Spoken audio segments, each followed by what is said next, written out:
Yeah, I think it's a great idea. I think Edinburgh really needs a place like this that is not really sort of strict and very set, but is sort of open to different ideas and concepts. And I think that the reviews that it had during the summer were really good, and they caught the spirit of the place. I'm just kind of flabbergasted, really, actually, in some ways. It's amazing because there's nobody else doing this like this, where it's just a complete combination of being a venue, galleries, and artist community as well. So there's other places where it hasn't got. They do have galleries, but they don't have quite the vision that Robert has and the guys. I think once I think things that will really help it are things like the bar being open, things like that, and just having sort of that resource, which is not that I'm an alcoholic or anything. It does have. It does to have a social point, a focus point. I think is really, really important. There was this building which was just, you went past it on the bus, and you walked past it, and you knew really what it was, and it was this weird name building called the Dick Vet, and that was it. So it's always been this kind of elusive building that you always wonder what was behind these doors, and so. Well, what Robert is doing with the help of his brothers and everybody else is just extraordinary. I mean, it has to be one of the most major pieces of patronage of culture in Edinburgh and Scotland. Yeah. My overall opinion is it's positive. It's very it's exciting. It's necessary. There's far more in the positive column than the negative. And I think in any way, in any sense, I mean, the negative is not so much things that are bad about Summer Hall, but just difficulties that face a building. I like it a lot. I love it. You know, when we first came here, when they first got it after the university, it was just so big and so many places to explore. So it was, you were always finding something new. And I think some of the interior parts are quite nice. There's nothing that's it's so beautiful or anything, but it's got that sort of lab sort of education-y feel to it. So I think there's something possibly romantic about it in a weird way. Yeah. But yeah, just the sheer size of it and the differences throughout the whole building I quite like, and yeah, there's always something new to find and discover. He said, well, let's go and have a look at the plans, and we'll see where we put the library. And so he showed me this space. So this, however, as I've been saying, is really the tip of the iceberg. Yeah. These shelves can carry about 2,500 books of full, but there are 25,000 and more items here. The only reason I picked this is because it was the only space that was going, which is big enough. But at the time, there was other walls that were in here. There was light, there was sinks, there was gas taps. It was just a bit crazy lab. Basically, it was kind of spooky. It was a bit airy. I didn't know how I could change this into a photo studio. No, I chose it. I mean, I was the first in, so to be in a laboratory really suited me. Yeah. I liked the feeling of it. It was a weird colour. It was a kind of urine sample yellow. Oh, was it? That's interesting. Quite dirty, so I spent a good 2-3 weeks just painting and cleaning, and I put up a couple of walls false walls to paint against. Yeah. But No, mostly that's it was great. I mean, even these amazing bottles where I keep all my pigment, they were here. Okay, we'll start with this room, which is our sort of meeting room, where we can bring sponsors and funders and people who we'd like to show our work to. So there's stuff around the wall for them to see, and eventually all our publications and everything will be there. Yeah. And then we have meetings in here. We've got a big meeting table.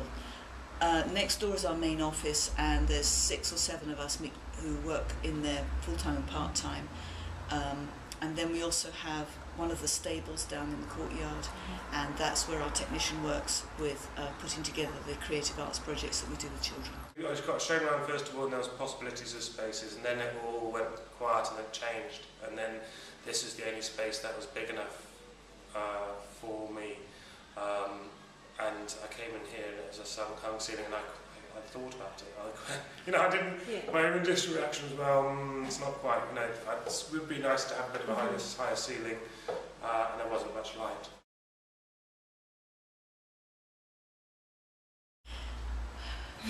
The dissection room, and also the room that I don't know what the name of it is, with all the little sinks. Yeah, the histology lab, I think it is. Histology lab, yeah. I think it's really lovely the way they've left things how they were as much as they can. Yeah. But I really like the dissection room, not so much to do stuff in. I mean, it's great for events because of the size of it, and I like the sort of white the white tiles on it. Sort of, they almost remind me of sort of bathroom tiles, but it's cool. It's a cool room. I don't do much in there. We clean it quite often, but yeah, I'd say either dissection room or where else do I like? Yeah, I'll just go with dissection. Move in here and live in it, or would I? Yeah, I mean, I'd certainly move out of this space where I am and move into a bigger space and much more, much larger.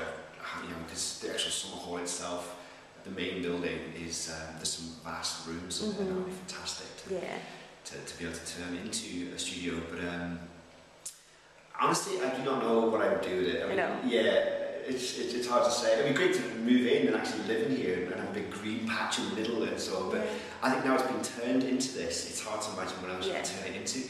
But it was not a problem. What would I do? Well, I don't think I would gainsay anything that Robert is seeking to do. I mean, it's a highly complex and dynamic, state of affairs. It could be somewhere that people would come for an evening out, do stuff. So, like when people go to like Fountain Park, for a night out to go to a cinema, bowling, have a drink, like they could do it here if there was a bit more going on. What would I do with it? I wouldn't change it. Apart from, I wouldn't change it. I think it's evolving. I think it needs, it needs to be tightened up a little bit. There needs to be some revenue coming in. I wouldn't do the same exact thing. I would absolutely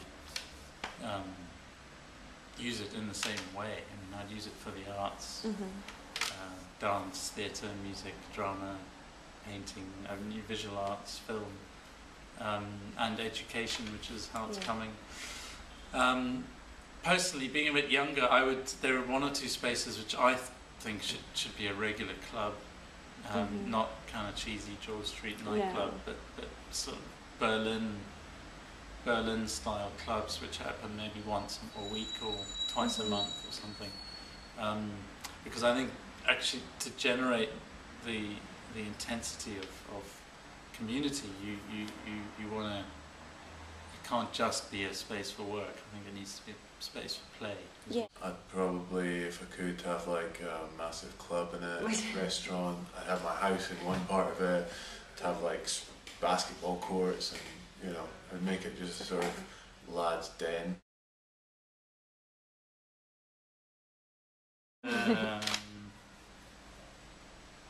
Summer hall because I'll massively overthink it. It's a challenge. Well, I think it's the one. Yeah. Okay. If I could sum it up in a drawing. I would give it some straight lines because it's because it's a sciencey sort of building, but then you'd have to have some wacky stuff going on. That's amazing.